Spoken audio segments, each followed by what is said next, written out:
ಅಮ್ಮೋರೆ, ನೀವು ಹೇಳಿದ್ದು ಸರಿಯಾಗೇ ಇದೆ. ಇವಳು ಪ್ರಾಣ ಇಷ್ಟು ಬೇಗ ಹೋಗಬಾರ್ದು. ಇನ್ನು ಮುಂದೆ ಪ್ರತಿ ಕ್ಷಣನೂ ಏನಾಗ್ಬಿಡುತ್ತೋ, ಎಲ್ಲಿ ಸೋಲ್ತೀನೋ, ಯಾವಾಗ ಸಾಯ್ತೀನೋ ಅನ್ನೋ ಭಯದಲ್ಲೇ ಹೆದರು ನಡಗಬೇಕು. ಇಲ್ಲಿಂದ ಆಟ ಬೇರೆ ಥರನೇ ಇರತ್ತೆ ಪದ್ದು. ಇವಳು ಇಷ್ಟು ವರ್ಷ ಮಾಡಿರೋ ಪಾಪಕ್ಕೆ ಇನ್ನು ಮುಂದೆ ಪ್ರಾಯಶ್ಚಿತ ಅನುಭವಿಸ್ತಾ ಹೋಗ್ತಾಳೆ. ನಾನು ಆ ಮನೆಗೆ ಹೋಗೋ ಸಮಯ ಹತ್ರದಲ್ಲೇ ಇದೆ.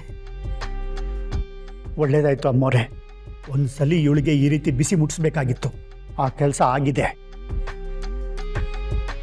ಇನ್ನು ಮುಂದೆ ಇವಳು ಸುಮ್ಮನೆ ಇರಲ್ಲ ಪದ್ದು. ಒಂದು ಕಡೆ ಭಯ, ಒಂದು ಕಡೆ ಕೋಪ, ಇನ್ನೊಂದು ಕಡೆ ಕೆಟ್ಟ ಗುಣ. ತಪ್ಪ ಮೇಲೆ ತಪ್ಪು ಮಾಡ್ತಾನೇ ಇರ್ತಾಳೆ, ಸಿಕ್ಕ ಹಾಕೋತಾನೆ ಇರ್ತಾಳೆ. ಇವಳು ಮಾಡೋ ತಪ್ಪುಗಳೇ ನಮಗೆ ಅಸ್ತ್ರ ಆಗಬೇಕು. ಆದರೆ ಇವಳಿಂದ ನಮ್ಮ ಮನೆಯವ್ರಿಗೆ ಯಾವ ತೊಂದರೆನೂ ಆಗಬಾರ್ದು. ಇವಳ ಅಂತ್ಯ ನಾವಂತೂ ಹಾಗೆ ಆಗಬೇಕು.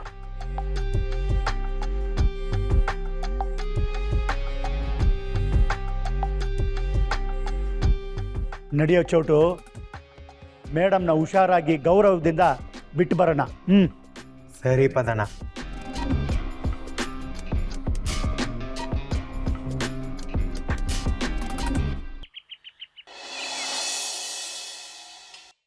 ಅಕ್ಕ ಅಕ್ಕ ಕಾಣ್ತಾ ಇಲ್ವೇ? ಅಕ್ಕ ಏನಣ್ಣ? ಅಕ್ಕ ಎಲ್ಲೂ ಕಾಣಿಸ್ತಾ ಇಲ್ಲ ಕಣ. ನೀನೆಲ್ಲಾರು ನೋಡಿದ್ಯಾ? ಬೆಳಗಿಂದ ನಾನು ನೋಡಲಿಲ್ಲ. ಸಾವಿತ್ರಿ, ವಂದನಾ, ಬನ್ರಮ್ಮ. ಅಕ್ಕ ಇಲ್ಲಿ ಕಾಣಿಸ್ತಾ ಇಲ್ಲ. ಯಜಮಾನ್ರೆ, ನನಗೂ ಗೊತ್ತಿಲ್ಲ. ಬೆಳಗ್ಗೆಯಿಂದ ನಾನು ಅವ್ರನ್ನ ಎಲ್ಲೂ ನೋಡಲಿಲ್ಲ. ಬಾವಾ, ರಾತ್ರಿ ಊಟ ಮಾಡಿ ಮಲಗಿದ್ರು ಅನ್ಸುತ್ತೆ. ಆಮೇಲೆ ಬೆಳಿಗ್ಗೆ ಎದ್ದು ಎಲ್ಲಿ ಹೋದ್ರು ಅಂತ ಗೊತ್ತಿಲ್ಲ. ನಿಮಗೂ ಗೊತ್ತಿಲ್ವಾ? ಮದನ್, ಮದನ್,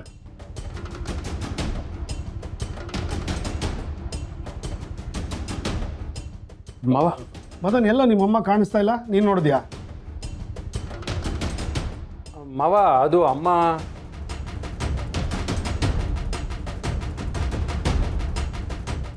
ಇಲ್ಲ ಮಾವ, ನನಗೂ ಗೊತ್ತಿಲ್ಲ. ಇತ್ತೀಚೆಗೆ ಅಮ್ಮ ಏನು ಹೇಳ್ತಾನೆ ಇಲ್ಲ.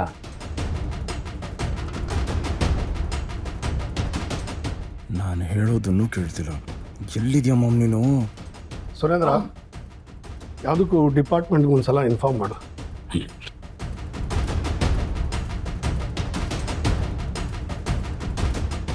ನಮಸ್ತೆ ಸರ್. ಅಕ್ಕನ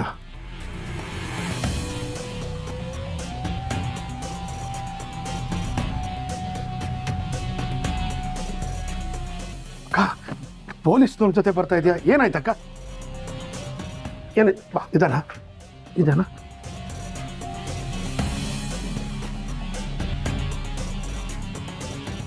ಅಕ್ಕ ನಿಧಾನ ನಿಧಾನ.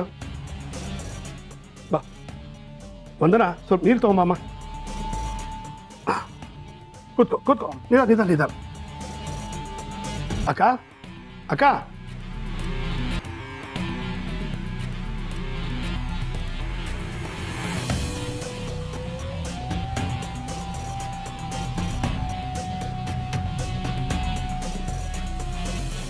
ತಗೋ, ಸ್ವಲ್ಪ ನೀರು ಕೊಡಿ.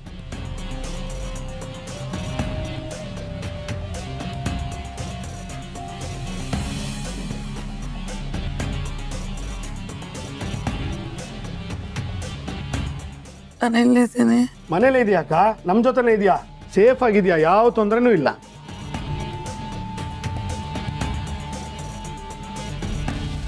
ಎಲ್ಲಿ ಸಿಕ್ಕಿದ್ಲಿ ಇವಳು ನಿಮಗೆ? ಏನಾಯ್ತು? ಸರ್, ಊರಾಚೆ ರಿಂಗ್ ರೋಡಲ್ಲಿ ಮೇಡಮ್ ಅವ್ರ ಕಾರ್ ನಿಂತಿತ್ತು. ನಾವು ಬಿಡಿಸೋದಾಗ ಒಳಗಡೆ ಯಾರು ಇದ್ದಾರಂತ ನೋಡಿದ್ವಿ. ಆಗ ಮೇಡಮ್ ಅವರಲ್ಲಿ ಮೂರ್ಛೆ ತಪ್ಪಿದ್ದಿದ್ರು ಸರ್. ಅದಕ್ಕೆ ಇಮಿಡಿಯೇಟಾಗಿ ಕರ್ಕೊಂಬಂದ್ವಿ ಸರ್. ನಿಮ್ಮಿಂದ ತುಂಬ ಉಪಕಾರ ಆಯಿತು. Thank you. ಅಕ್ಕ ಅಕ್ಕ ಹೇಳು. ಅಕ್ಕ ಏನಾಯ್ತಕ್ಕ ನಿನಗೆ? ಎಲ್ಲಿ ಹೋಗಿದ್ದೆ? ನಿದ್ರೆ ಬರ್ತಿದೆ. ಸರಿ ಸರಿ, ನಿದ್ದೆ ಬರ್ತಾ ಇದೆಯಾ? ರೆಸ್ಟ್ ಮಾಡು, ರೂಮಿಗೆ ಕರ್ಕೊಂಡು ಹೋಗ್ತೀವಿ, ಆಮೇಲೆ ಮಾತಾಡೋಣ. ಬಾ ಎದ್ದೇಳು ಮದನ್, ಹಿಡ್ಕೊ.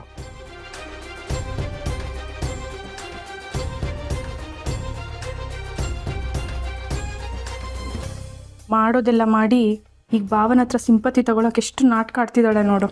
ಥು, ಇಷ್ಟೆಲ್ಲ ಆದ್ಮ್ಯಾಕು ಮತ್ತೆ ಈ ಮನೆಗೆ ವಾಪಸ್ ಬಂದವಳಲ್ಲ.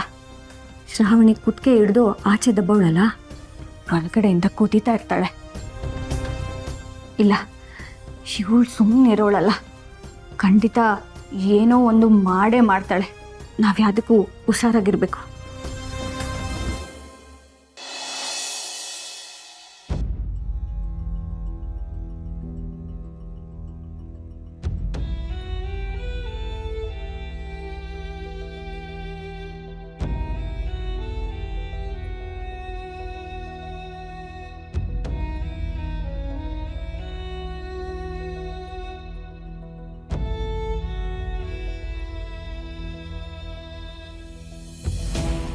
ಈಗ ಹೇಗಿದ್ದಾಳೆ ಡಾಕ್ಟರ್? ತುಂಬ ಸುಸ್ತಾಗಿದ್ದಾರೆ, ಮೆಂಟಲಿ ತುಂಬ ಡಿಸ್ಟರ್ಬ್ ಆಗಿದ್ದಾರೆ. ಏನನ್ನ ನೋಡಿ ಹೆದರ್ಕೊಂಡಿದ್ದಾರೆ ಅನಿಸುತ್ತೆ. ಇಲ್ಲಿ ಶ್ರಾವಣಿ ರೌದ್ರಾವತಾರ ನೋಡಿ ಅಮ್ಮಂಗಿಗಾಗಿದೆಯೋ, ಅಥವಾ ದಾರಿಲಿ ಹೋಗ್ತಾ ಇನ್ಯಾವುದಾದ್ರೂ ದೇವಿ ದರ್ಶನ ಕೊಟ್ಲು, ಅಥವಾ ನನ್ನ ಹಾಗೆ ದೆವ್ವ ಭೂತಾನೆ ನೋಡಿದ್ಲು. ಒಟ್ಟಿನಲ್ಲಿ ಮಾಮ್ಗೂ ನನ್ನ ಪರಿಸ್ಥಿತಿನೇ ಬಂತು. ವರಿ ಮಾಡೋಂಥದ್ದೇನಿಲ್ಲ, ಸ್ವಲ್ಪ ಚೆನ್ನಾಗಿ ನೋಡ್ಕೋಬೇಕಾಗತ್ತೆ. BP ಫ್ಲಕ್ಚುಯೇಟ್ ಆಗಿತ್ತು, ಇಂಜೆಕ್ಷನ್ ಕೊಟ್ಟಿದ್ದೀನಿ. ಮತ್ತೆ ಏನಾದ್ರು ತೊಂದರೆ ಆದರೆ ಕಾಲ್ ಮಾಡಿ, ಬಂದು ನೋಡ್ತೀನಿ. ಸರಿ ಡಾಕ್ಟರ್. ಸುರೇಂದ್ರ,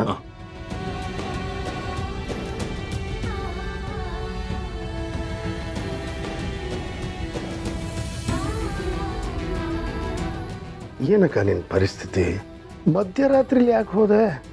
ಏನೋ ನೋಡಿ ಹೆದರ್ಕೊಂಡೆ ಅಂತಿದ್ದಾರೆ ಡಾಕ್ಟ್ರು.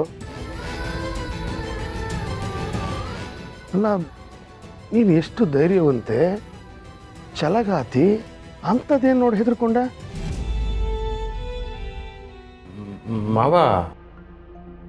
ಮಾಮೇನಾದರೂ ದೆವ್ವ ಭೂತ ನೋಡಿ. ಸ್ಟಾಪ್ ಇಟ್ ಮದನ್, ತಮಾಷೆ ಮಾಡೋ ಸಮಯನೇನೋ ಇದು? ನಿನ್ನ ಹಾಗೆ ಹಾರರ್ ಪಿಕ್ಚರ್ ನೋಡಿ ಹೆದರೋಷ್ಟು ಪುಕ್ಲಿ ಅಲ್ಲ ನಮ್ಮಕ್ಕ. ಆಗಲ್ಲ ಮಾವ. ಸಾವಿತ್ರಿ, ಸ್ವಲ್ಪ ಮದನ ಸುಮ್ಮನಿರ ಕೇಳಮ್ಮ.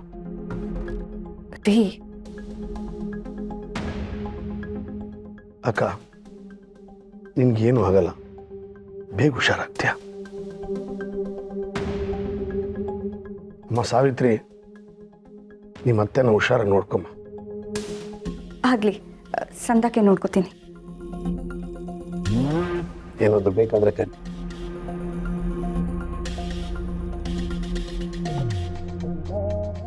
ಶಾಂತಿ